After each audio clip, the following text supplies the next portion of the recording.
দর্শক আমন্ত্রণ জানাচ্ছি কালবেলা লিড নিউজে। আপনাদের সঙ্গে রয়েছে আমি মারিয়া বিনতে ইলিয়াস। আমাদের আজকের লিড নিউজের শিরোনাম, থানার দরজায় নতুন দালাল।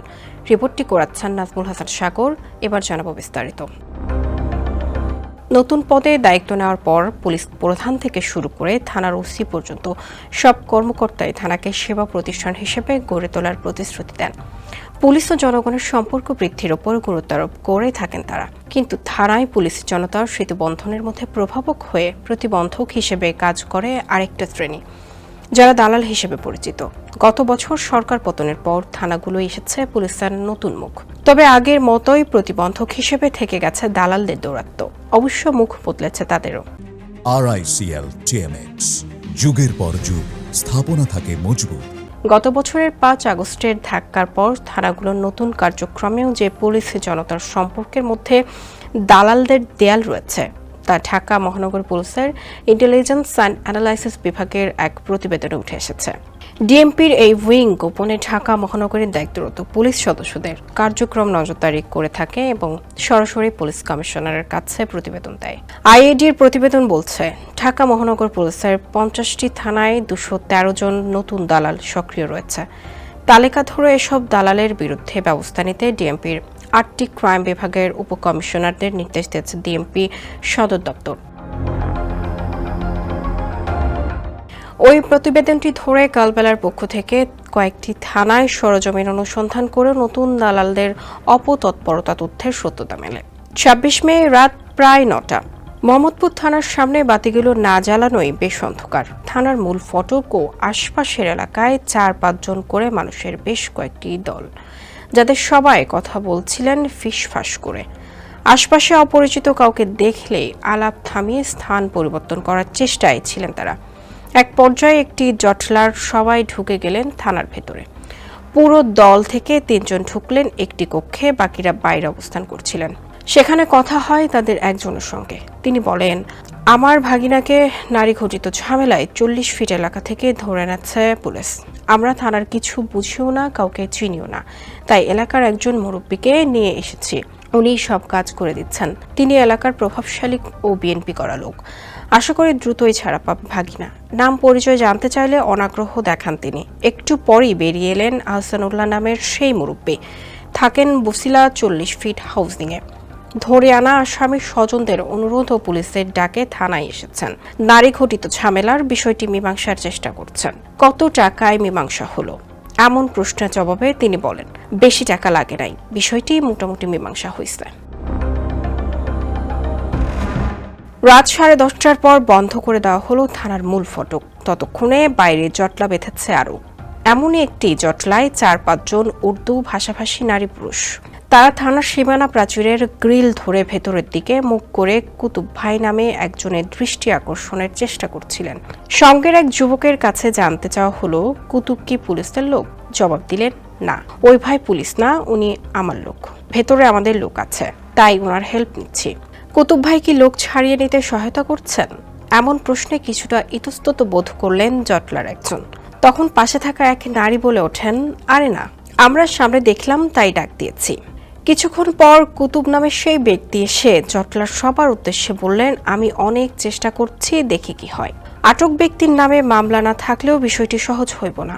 কুতুবের সঙ্গে কথা বলতে চাইলে কোনো জবাব না দিয়েই দ্রুত চলে গেলেন ডিউটি অফিসারের কক্ষে।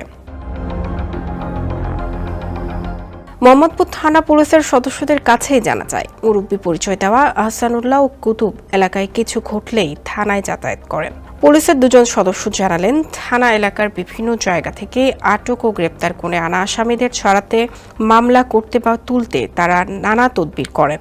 তাদের মতো আরও লোকজন আছে। খোঁজ নিয়ে জানা গেল, শুধু আহসানুল্লাহ বা কুতুব নন, মোহাম্মদপুর থানা ঘিরে সক্রিয় অন্তত 14 জন দালাল। থানা ঘিরে যে দালাল চক্র, তা স্বীকারও করলেন মোহাম্মদপুর থানার ভারপ্রাপ্ত কর্মকর্তা ওসি ইফতেখার হাসান। তিনি বলেন, এদের বিরুদ্ধে সংগ্রাম অব্যাহত আছে। পুলিশের সূত্রগুলো বলছে, আগে থানা ঘিরে যে দালাল চক্র ছিল, তাদের বেশিরভাগই তখনকার ক্ষমতাসীন আওয়ামী লীগ ও দলটির অঙ্গ সহযোগী সংগঠনের নেতাকর্মীর পরিচয়ে থানায় প্রভাব বিস্তার করতেন। গত বছরের 5 আগস্ট আওয়ামী লীগ সরকারের পতনের পর পুরনো সেই দালালরা নিষ্ক্রিয় হয়ে যায়। এরপর নতুন দালালরা ভিড়তে থাকে। তারাও পরিচয় দেয় রাজনৈতিক দলের নেতা ও কর্মীর। থানায় প্রভাব বিস্তার করে রাজনৈতিক দলের পরিচয় দেওয়া এই গ্রুপটি মূলত ওয়ার্ড ও ইউনিট পর্যায়ে নেতাকর্মী। তবে নিজেদের আরও প্রভাব জাহির করতে কখনো কখনো তারা দলের বড় কোনো নেতার নাম ধরেও নিজেদের তদবির নিশ্চিত করতে চায়। যদিও ঢাকা মহানগর পুলিশের অতিরিক্ত কমিশনার এস.এন. মোহাম্মদ নজরুল ইসলামের দাবি, থানায় এখন আর দালাল নেই। তিনি কালবেলাকে জানান, আমরা তো জানি 5 আগস্টের পর সব থানা দালাল মুক্ত হয়েছে, এখন আর কোনো দালালই নাই। দালাল বেশি তেজগাঁও বিভাগের 6 থানায়। ডিএমপির তেজগাঁও বিভাগের 6টি থানায় সক্রিয় 45 জন দালালের তালিকা করা হয়েছে। এই বিভাগের থানাগুলোর মধ্যে সর্বোচ্চ 14 দালাল সক্রিয় মোহাম্মদপুর থানায়। বাদ বাকিদের মধ্যে 12 দালাল তেজগাঁও থানায়। এছাড়া তেজগাঁও শিল্পাঞ্চল থানায় 7 জন, হাতিরঝিল থানায় 1 জন, শেরেবাংলা নগর থানায় 6 জন এবং আদাবর থানায় সক্রিয় 5 দালাল। থানাগুলোই দালালের দৌরাত্ম্য এবং তা বন্ধে ডিএমপির সদর দপ্তরের নির্দেশনার বিষয়ে জানতে চাইলে তেজগাঁও বিভাগের উপকমিশনার ডিফি ইবনে মিজান কালবেলাকে বলেন, আমাদের তেজগাঁও ডিভিশনের তালিকা ও হেডকোয়ার্টারের নির্দেশনা পাওয়ার পর সংশ্লিষ্ট সহকারী কমিশনারদের প্রয়োজনীয় নির্দেশনা দেওয়া হয়েছে, যেহেতু তারা সরাসরি থানাগুলো তদারকি করে থাকেন। দালালদের রাজনৈতিক পরিচয় এবং মোহাম্মদপুর থানায় সক্রিয় দালালদের বিষয়ে জানতে চাইলে তিনি বলেন, আমরা এখনো কাউকে ধরি নাই, ধরলে তাদের রাজনৈতিক পরিচয় সম্পর্কে স্পষ্ট করে বলা যাবে। বিএনপির নাম ব্যবহার করে 6 জনের নিয়ন্ত্রণে রমনা ও শাহবাগ। ডিএমপির রমনা বিভাগের 6টি থানায় সক্রিয় 20 জন দালাল। তাদের মধ্যে শাহবাগ থানার 2 জনের একজন নিজেকে পরিচয় দেন ওয়ার্ড বিএনপির পদধারী নেতা হিসেবে। রমনা থানায় দালাল হিসেবে তালিকায় নাম ওঠা 5 জনই দলটির অঙ্গ সংগঠনের পদধারী এবং সবাই সক্রিয় রাজনীতিতে যুক্ত। পুলিশের তালিকাতে 20 নম্বর ওয়ার্ড স্বেচ্ছাসেবক দলের সভাপতি মোহাম্মদ রুবেল রমনা থানার দালাল হিসেবে সক্রিয় বলে উল্লেখ রয়েছে। একই ওয়ার্ড বিএনপির সদস্য হুমায়ুন কবির, মোহাম্মদ জাকির হোসেন, বিএনপির কর্মী মোহাম্মদ লিটন ও যুবদল কর্মী মুস্তাফা হাওলাদারের নামও রয়েছে এই তালিকায়। তারা থানার আশপাশে ফটোকপি, স্টেশনারি বা চায়ের দোকানে নিজেদের আস্তানা গড়ে তুলেছেন। সেখানে বসে কথা বলেন ভুক্তভোগী বা থানায় ধরে নিয়ে আসা লোকজনদের স্বজনদের সঙ্গে। তারপর থানার সংশ্লিষ্ট কর্মকর্তাদের সঙ্গে করেন দেন দরবার। থানাটির পাশে একটি দোকানে পান সিগারেট বিক্রি করেন 20 নম্বর ওয়ার্ড বিএনপির সদস্য হুমায়ুন কবির, যার সুবাদে থানার অন্দরের প্রায় সব খবরই তার জানা। গত বছরের 5 আগস্টের পরে নিজের দলীয় পদের নাম ব্যবহার করে তিনি নানা অবৈধ কাজে থানায় আধিপত্য বিস্তার করতে থাকেন বলে অভিযোগ রয়েছে। তবে সেসব অভিযোগ অস্বীকার করে হুমায়ুন কবির বলেন, আমি বিএনপি করলেও কোনো পদ নেই। থানার পাশে আমার পান সিগারেটের দোকান। থানায় যারা আসে সবাই আমার শুভাকাঙ্ক্ষী। আমি কোনো দালালির সঙ্গে যুক্ত নই। কথায় কথায় জানালেন, দালাল তালিকায় নাম আসা বাকিদেরও চেনেন। একই ওয়ার্ড শাখা বিএনপির সদস্য জাকির হোসেনের কাছে জানতে চাওয়া হয়, রমনা থানায় নিয়মিত যাতায়াত করেন কিনা। জবাবে যাতায়াতের কথা স্বীকার করেন। তবে দালালদের তালিকায় নাম থাকা প্রসঙ্গে প্রশ্ন করতেই থানায় যাতায়াতের কথা অস্বীকার করেন। তিনি বলেন, আমি এগুলো করি না। কালবেলার পক্ষ থেকে তালিকায় নাম আসা অন্যদের বক্তব্য জানতে মোবাইল ফোনে যোগাযোগের চেষ্টা করা হলেও তাদের পাওয়া যায়নি। শাহবাগ থানার দালালদের তালিকায় নাম আসা 2 জনের একজন শাহবাগ থানা বিএনপির 21 নম্বর ওয়ার্ড কমিটির সদস্য সচিব মোহাম্মদ সাগর। তিনি দলীয় প্রভাব খাটিয়ে থানায় নানা ধরনের তদবির করে থাকেন বলে অভিযোগ রয়েছে। তবে সেসব অভিযোগ অস্বীকার করে সাগর বলেন, প্রয়োজন না থাকলে তো আমি থানায় যাই না। আমি কোনোদিন কাউকে ছাড়াতে ধরতে কোনো ধরনের তদবির করিনি। দালাল হিসেবে নাম এসেছে শাহবাগ পাইকারি ফুল মার্কেটের সাধারণ সম্পাদক মোহাম্মদ মনসুরের। থানা সংলগ্ন মার্কেট ঘিরে গড়ে তুলেছেন তার দালালির বলয়। তবে তিনিও দালালির বিষয়টি অস্বীকার করে বলেন, আমি গত বছরের 5 আগস্টের পরে 2 দিনও শাহবাগ থানায় যাইনি। দালালি কি জিনিস সেটা আমি জানিই না। এই 2 জনের বিষয়ে জানতে চাইলে শাহবাগ থানার ওসি মোহাম্মদ খালিদ মনসুর শুরুতে 2 জনকে চিনতে পারেননি, তবে ধারণা করতে পেরেছেন বলে জানান। ওসি বলেন, তারা হয়তো এগুলো করতে পারে, কিন্তু কোনোদিন আমার পর্যন্ত পৌঁছাতে পারেনি। আমি খোঁজ খবর নিচ্ছি। এ ধরনের কর্মকাণ্ডের প্রমাণ পেলে যথাযথ ব্যবস্থা নেওয়া হবে। এছাড়া তালিকা অনুযায়ী ডিএমপির রমনা বিভাগের ধানমন্ডি থানায় ৩ জন, কলাবাগান থানায় 2 জন এবং নিউ মার্কেট ও হাজারীবাগ থানায় 4 জন করে দালাল সক্রিয়।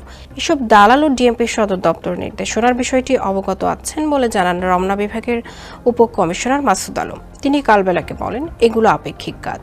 দালালদের ব্যাপারটি আমাদের নলেজে আছে এবং এই সংক্রান্ত নির্দেশনা সংশ্লিষ্ট থানাগুলোই জানানো হয়েছে। দালাল বলতে তো প্রতারণা বোঝায়।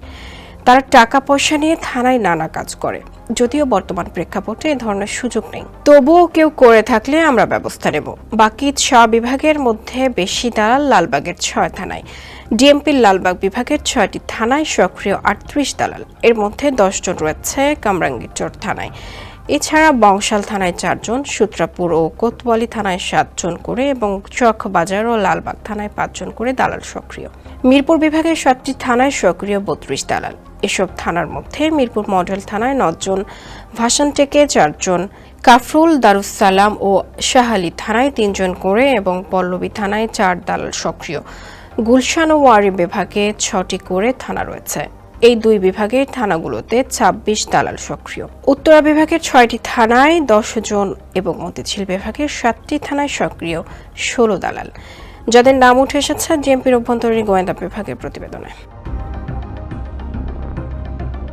ডিএমপির 4টি থানা ঘুরে এবং থানাগুলোয় কর্মরত 3 জন উপপরিদর্শক, এসআই ও 4 জন সহকারী উপপরিদর্শক এএসআই এর সঙ্গে কথা বলা হয়। তারা নিজেদের কাজের অভিজ্ঞতার আলোকে বলেন, পুলিশের এলাকাভিত্তিক নজরদারি, তথ্য সংগ্রহ কিংবা বিভিন্ন জায়গায় অভিযান চালাতে স্থানীয় কিছু লোক দরকার হয়। তাদের সঙ্গে পুলিশের যোগাযোগ তৈরি ও এক ধরনের সম্পর্ক বজায় রাখতে হয়। থানা পুলিশের প্রয়োজনে ব্যবহার করা এই যোগাযোগগুলো একসময় নানা তদবির ও অনুরোধে নিয়ে আসেন। এর বাইরে স্থানীয় রাজনৈতিক নেতাকর্মীদেরও থানা কেন্দ্রিক তদবিরের একটা বলয় তৈরি হয়। পুলিশ সদস্যদের মাধ্যমে যে এই দালাল চক্রের একটা অংশ সক্রিয় থাকার সুযোগ পায়, তা বেরিয়ে আসে পুলিশের 7 কর্মকর্তার ভাষ্যে। এই সত্যতা মেলে ঢাকা মহানগর পুলিশের সাবেক কমিশনার ও অতিরিক্ত আইজিপি নাইম আহমেদের কথাতেও। পুলিশের শীর্ষ পর্যায়ের সাবেক এই কর্মকর্তা জানান, থানাগুলোতে দালাল চক্র গড়ে ওঠার পেছনে পুলিশের নমনীয়তা কাজ করে। পুলিশের শীর্ষ পর্যায়ের সাবেক এই কর্মকর্তা কালবেলাকে জানান, পুলিশ যদি দালালদের প্রশ্রয় না দেয় তাহলে তো দালালরা প্রশ্রয় পাবে না।